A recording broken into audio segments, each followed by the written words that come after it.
Hi guys, how you doing? Steph is here, finally on YouTube, actually in your faces. And today it's Valentine's month, how lovely, and this is my interpretation of what Valentine's means to me, which is a look based on Marc Chagall. But before we get into all of this, have a look at the origins of Valentine, which is coming up now.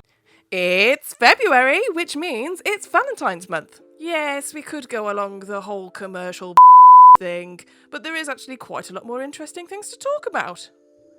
So forget about talking about the people that we love and hold dear, let's talk about the origin of Valentine's. The celebration itself heralds back to the Roman times. The most common story told is that of the Emperor Claudius. Unfortunately, he thought that marriage made men weak and not strong enough to be soldiers. I need a strong man. A priest by the name of Valentine was so not down for that. Valentine actually took it upon himself and did it James Bond style and went around to marry people, obviously with their permission. I'ma marry them anyway. But, as in all good tales, the emperor found out and jailed Valentine until he was sentenced to death. Not cool, Claudius! Unfortunately, Valentine actually ended up falling in love with the jailer's daughter.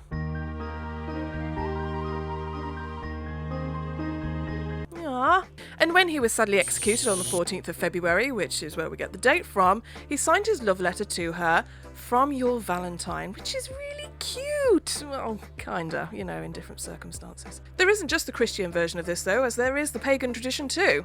The Lupercalia is a sexually charged festival all the way back from the Roman times. Those Romans, they get up to all kind of mischiefness. There was bouts of random coupling, a little bit of animal sacrifice. Ugh, not cool. All in hopes that evil spirits and infertility would be gone, aka Love Island without the animal sacrifice. So somehow in the last few hundred years we've managed to go from beautiful love letters signed sweetly, even though they were on death's door, and animal sacrifice to ward off infertility, to teddy bears with sickly phrases on their chest. I can hear you asking though, but Steph, what does this have to do with your look? Well, the look is my interpretation of love, and let's be honest guys, it can be completely subjective and it doesn't have to be how one person sees it to the next. To me, it's how this piece by Marc Chagall makes me feel, especially when you think of the film Notting Hill's quote. It feels like how love should be, floating through a dark blue sky with a goat playing violin. Yes, happiness isn't happiness without a violin playing goat. Although, to be technical guys, it is a cello. So now that we're here, let's get straight on it. Now this is a paint range that I've used before. This is chameleon paint. I like them because they're highly pigmented, easy to blend, and they don't smudge as easily as the rest of them either. I've used them on previous projects, for example, the National Makeup Awards, which is about to pop up. I came first and overall winner for that one, which was a really nice win. But today, colour palette that I'll be focused mostly on is the blues and greens. So starting with the white, we're going to start blocking in these images. It's important to block it out first just so that you can have an idea of composition and where it's all going to go and where it's all going to lie essentially on your body. We're marking out all of the bits of detail where things are going to go, including, the whole entire piece really. Now, this is where we're going to go in with the background. I like to do the background first because then you can start layering it on top of. And also the colours that I'll be using for this are a little bit more pigmented and are less easy to layer up on. So doing the background first is definitely essential, especially with this ink blot blue. It's really, really, really pigmented. So yes, it's important to use that first. Now, because I'm going in for an expressionist style kind of paint, I'm going to use more of a paintbrush style sort of effect rather than a smooth blend, and then eventually go on to the finer details with a smaller brush. Again, sticking to that expressionist style. Now that we've got the background going on, we're going to start working in the foreground, so we're going to go in with pink, because I like a bit of pink, and this is fully representative of myself.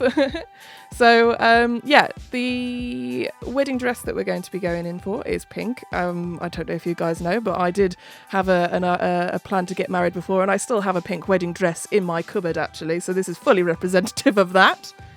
A little less dusty though. And again, keeping in with that impressionistic style, we're going to go in for our darker tones now with the brown. Make sure that we got those shadows in. Working backwards is also really good with face paint because it's a lot easier to work backwards in tone. So start with your light and go to your darkers, purely because it's a lot harder for you to put light on top of your dark colours. So keep that in mind when you're doing this. So coming in with the face detail now. Again, we've got to get my hair in there. What other colours would it be? So bouquet of flowers, because what wedding would be without one? These are one of my favourite flowers, which are stargazer lilies and roses, but obviously the detail is important in this. So now we're coming on to the spouse. This is more of the representative of the painting that I've drawn inspiration from. Just a sort of a figure in there, nothing too distracting, because you know I'm the main event in this.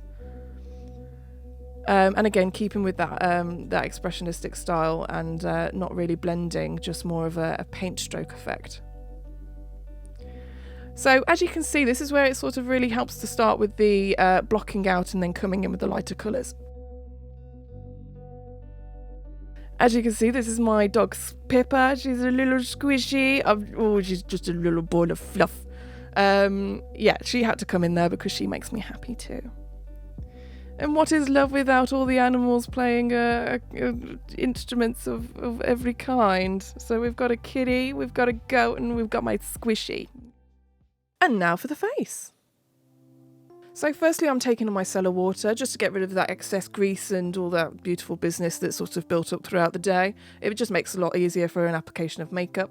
Same with the moisturiser. This is Saturday Skin, a really, really nice product for me because I've got oily skin. So I like that moisturiser because it just makes me feel fresh and beautiful. And it smells gorgeous too.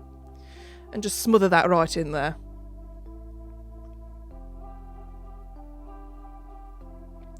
Now I'm going to be blocking my eyebrows out for this, so I'm taking a non-toxic glue stick. It's just the quickest and easiest and cheapest way to do it really. And then just, I'm brushing it with the direction of my hair, taking a flat, this is sort of like a spatula, and then really sticking it to my face to get that smooth surface. You don't want to overwork it too much because the glue will start to become bobbly, so just make sure it's a few sweeps. Next is foundation. This is a Kat Von D foundation. Lock-It, it's absolutely fantastic. It's really high pigmented, it's full coverage, and it's just really nice. It's a nice product that I use every day in my foundation makeup. I mean, it's just a generally good product. Although, excuse me, completely dabbing this at my face. I'm just attacking it with a sponge, but, you know, it makes good entertainment, I guess. So because we're going to go in with a gradient blue, so again we're starting with these lighter colours. This is just face paint. I haven't set the foundation at this point because I want it to fade really nicely in with it. So we're taking a sponge, starting with a lighter blue, and then gradually getting onto the darker, making sure that blend is beautiful. So this is that same ink colour that I have down on my chest. I'm just taking it around the perimeter of my face. Nothing too, you're not bringing it down too crazy because you want that mid-tone colour from the blend. So just keep it around the perimeter because, as I say, this is super duper pigmented. And again, violently dab it into your face. Just making sure that you get it right up to the hairline. And then using a clean part of your sponge, this is where the blend will come into it. If you use the white or the darker side of your sponge, then you won't get that clean blend essentially. So you definitely need to use a clean part. Now for my favourite part, the ear.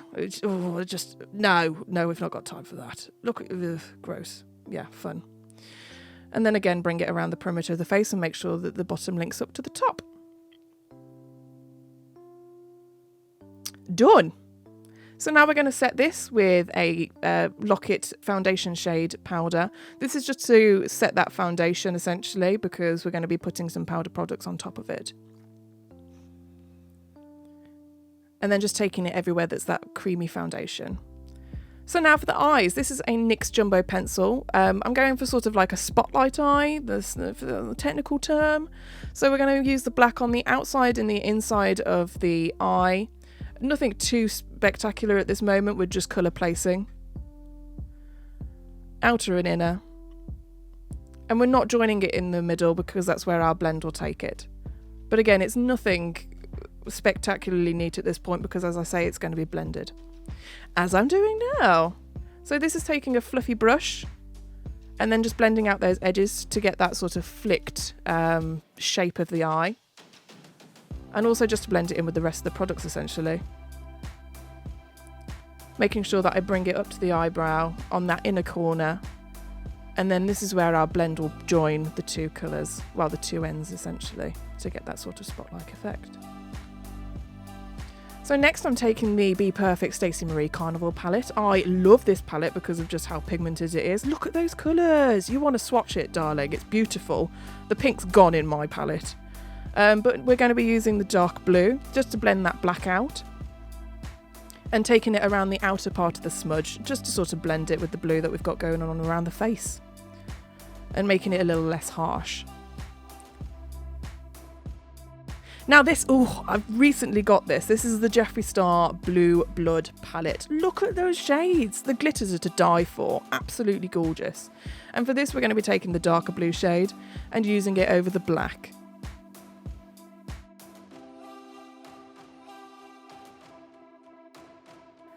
So now we're taking the NYX Jumbo Pencil in white. I love to use this as a base for colour because it's just a really nice high pigmented white that makes the bright colours really stand out and pop.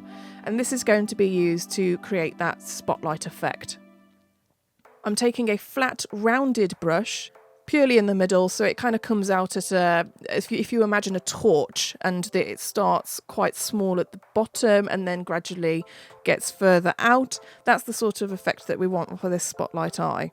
Kind of like an arc kind of vibe. So next we need to set this. So for this I'm taking the Blue Blood palette again, but taking it on the slightly shimmery white colour.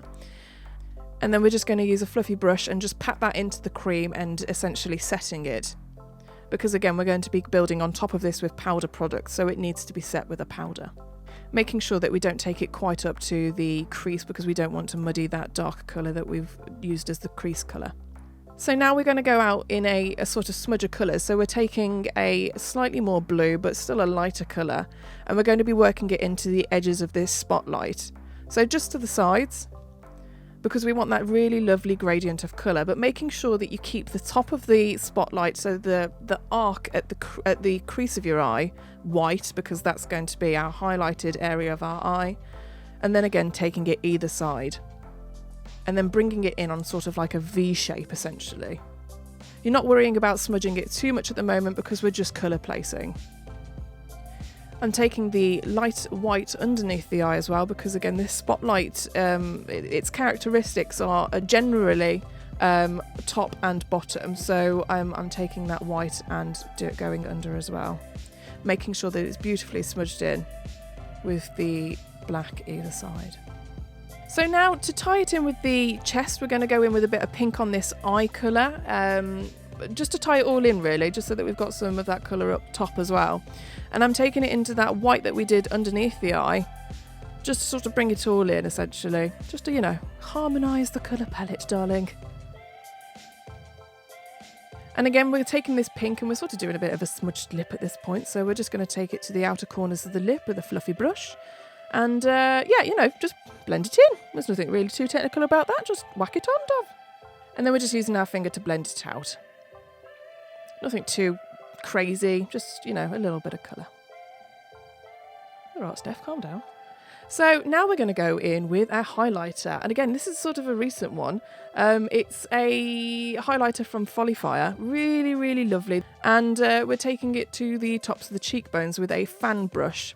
I like to use a fan brush because, just take a moment to appreciate that for a second. Yeah, pretty. So yeah, fan brush. It's gorgeous because it takes a lot of pigment and it also gets it on quite lovely as well. It also covers a sort of a vast area as well. It's just a really nice brush to use. And we're taking it to the top of the brow bone as well, just for that highlight. Boom! Look at that. And we're taking the highlighter to the top of the Cupid's bow as well, just to highlight that lip. It really brings out the lip shape, especially. So now I'm going in for the Starry Starry Night sort of motif. The blue for the top of the face is essentially the top of the sky, so we're going in for some really pretty stars. And for this, I'm just taking a fine liner brush and then just dabbing in some dots essentially, just with the white face paint that I was using earlier. Nothing too fancy. So now we're taking one of my favourite brands of liquid lipstick essentially, and this is Lime Crime. Now this is Black Velvet, and because we're going to be doing a gradient of colour, we're taking the black and we're going on the outer perimeters of the lip, keeping to the lip shape essentially. Now we're taking again a Lime Crime colour, liquid lipstick. This is more of a darker blue, and this is going to be our secondary colour for this blend. And we're going to take it just on the next part of the lip essentially. So we're going to create that gradient of colour. Next we're taking the NYX Liquid Stain Suede lipstick. This is a lighter blue, and this is just to create that lovely blend of colours. So we've got a dark, medium and light tone. And this we're taking especially to create that Cupid's bow, but also just a highlighted colour for our lips essentially. And now we're using a finger and we're going to blend it all together. So now I'm just taking that Folly Fire highlighter that we used on our cheekbones, and we're just going to take it over the lighter areas of the lip because I do like a little bit of that shimmer. It's cute, real cute.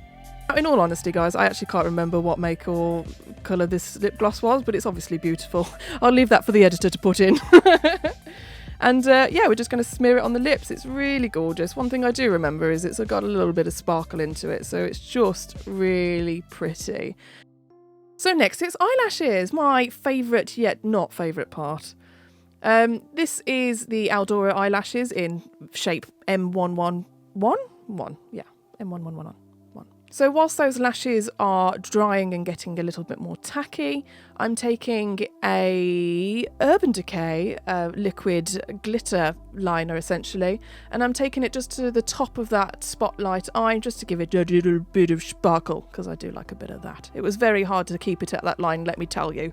So I'm taking a mascara at this point, just because our lashes need to be coated in the same colour, otherwise they look like two different types of lashes and you see the difference between false lash and your eyelashes if you don't. But our eyelashes have become a little bit more tacky. I'm taking them to the eye, focusing on the middle first and then pressing in on the inner corners.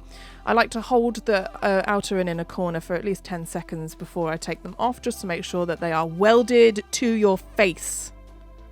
Give them a push up because they all need to go up in an upwardly direction. Check yourself out. Very important. Yes. So now for the wig and all those final touches.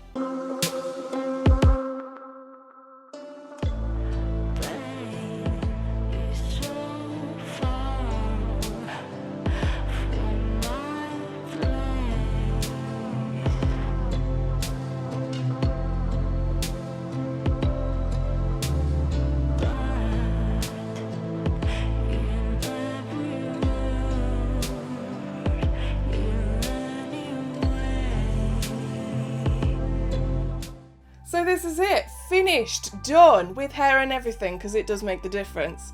As you can see, we did do an interpretation of the original Chagall, but we've added my own little elements in there. For example, the pink dress, because what other colour would it be with me? The Stargazer lilies, because again they're my favourite flower. And I've also added a little squishy in there, my little doggy playing a triangle, because, you know, she needs an instrument to play. Technically though, I added elements of expressionism in there, so the layering of the colour, but also with the brush strokes. I didn't completely blend that in, and I feel like that really added to it. It just gives that little sort of glowy dimension, which I really, really love. With the face, we did a nice ombre from the dark blue down to the foundation colour with a spotlight eye with a little bit of glitter on the top just to make it pop, and then also to tie the colours in, we did the pink on the dress but just a little bit under the eyes as well, just to make it harmonious, guys. So yeah, that's it in a nutshell. If you liked what I did today, then please subscribe and all of that beautiful business. My socials are down below, but if not, I shall see you next time. Cheers, guys.